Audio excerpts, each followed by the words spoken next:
Cheney again hinting at running for president, but wouldn't say if it would be as a Republican or an independent. Imagine if we all had that level of self-confidence. Well, let's bring in former Trump campaign aide Rick Gates to discuss. Rick, thanks for joining us on your Saturday night. Liz Cheney, Rick, fell for the same trick that Adam Kinzinger fell for, cozying up to Democrats only to find herself out of a job.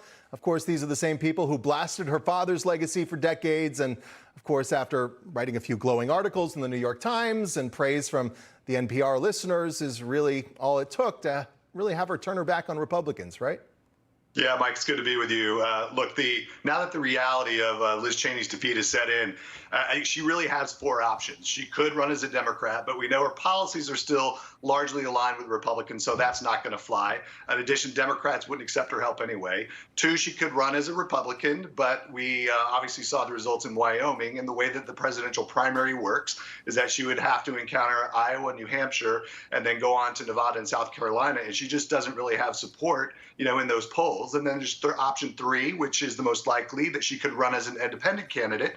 But as a recent YouGov poll just showed, if she were to run against a Biden-Trump, candidacy, she would actually help Trump win in the latest poll, and she would actually give Trump an 8-point victory over Biden in that election, and that would absolutely defeat the whole purpose of why she would be running. So that doesn't look like a likely scenario.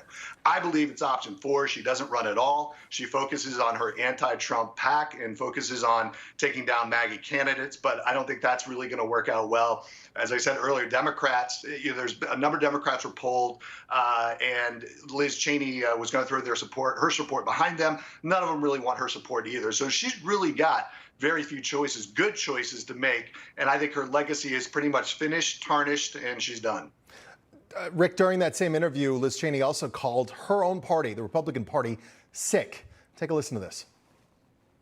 People continue to believe the lie. They continue to believe what he's saying, which is very dangerous.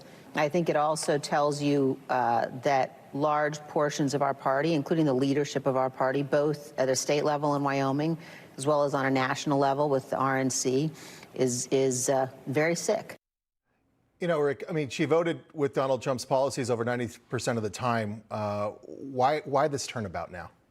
Yeah, look, here's the biggest problem for Liz Cheney. She tried to run as a national candidate on a national issue of disparaging Donald Trump.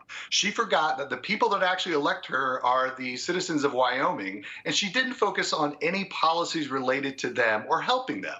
It was always about Donald Trump. Well, why not about the people about Wyoming?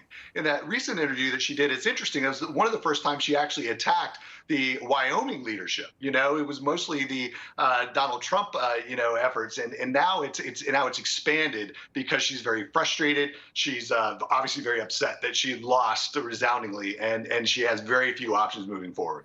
Immediately after that interview, the Cheney interview, ABC's political panel gloated over her. Take a listen to this. But I think she will be an extremely relevant figure in her party. I think she's going to raise a ton of money. I think she'll get a ton of media attention. And I think that her place in our politics is solidified for the time being and probably beyond, next year. Rick, these are the same people. They made a movie about her father, really just tearing him apart.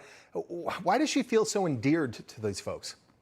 Well, here's the sad part, Mike, is that now she's going to be used as a pawn by Democrats. So they're going to put her up on a platform. She may raise a little money, but at the end of the day, they're going to try to use her to divide the Republican Party. And ultimately, it's not going to work. She may reach out to some moderates, independents, along the way. But again, the way that the presidential primary process is structured, it's very hard. You're looking at your core voters, and those are the people that she lost touch with. And that is why she's not going to be very effective in what she does. Yeah, it doesn't seem like it. Former Trump campaign aide Rick Gates, thank you very much for your time tonight. Appreciate it. Good to see you, Mike.